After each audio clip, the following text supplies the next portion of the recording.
Israel के बीच बारूद बरस रहा है। मिसाइलें आसमान का सीना चीर रही हैं और पूरी दुनिया सांसें रोककर इस महाजंग को देख रही है। इस भीषण तनाव और युद्ध के शोर के बीच इजरायली प्रधानमंत्री बेंजामिन नेतन्याहू ने एनडीटीवी से एक्सक्लूसिव बातचीत की है। ये बातचीत उस वक्त हुई जब नेतन्याहू भारी सुरक्षा के बीच उन इलाकों का दौरा कर रहे थे जहां ईरानी हमलों ने तबाही मचाई है।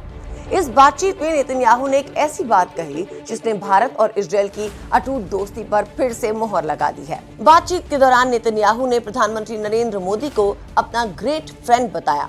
उन्होंने बताया कि युद्ध के इन कठिन हालातों में उनकी प्रधानमंत्री मोदी से लंबी चर्चा हुई है।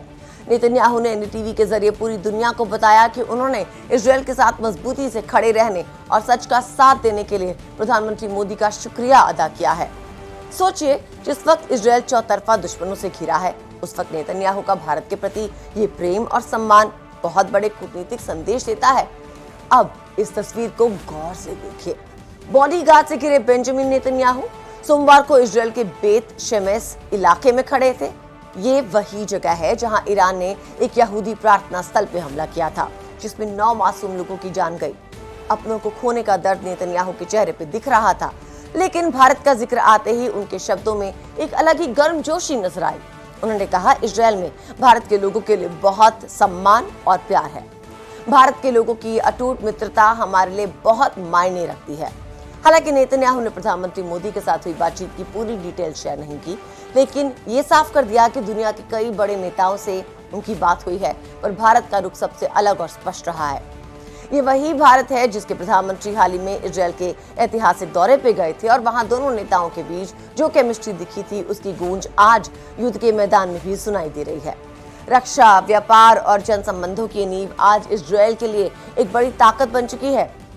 एनडीटीवी से इस खास बातचीत के दौरान नेतन्याहू सिर्फ भावुक ही नहीं हुए, बल्कि उन्होंने ईरान को लेकर अपनी अगली रणनीति का भी खुलासा किया। उन्होंने बहुत बड़ा बयान देते हुए कहा कि ईरान के खिलाफ जो संयुक्त अमेरिकी इजरायली अभियान चल रहा है, उसका एक बड़ा मकसद वहां की जनता को उनके नेतृत्व के खिलाफ खड़ा करना है। नेतन्याहू के शब्दों में वो दिन अब नजदीक आ रहा है जब ईरानी जनता उनकी तानाशाही हुकूमत को उखाड़ फेंकेगी।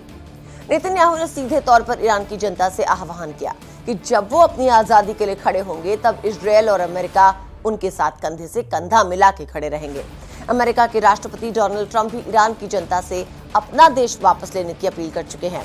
यानी इजरायल अब सिर्फ मिसाइलों से ही नहीं, बल्कि एक बड़े मनोवैज्ञानिक युद्ध और रिजीम चेंज की तैयारी के साथ मैदान में उतरा है।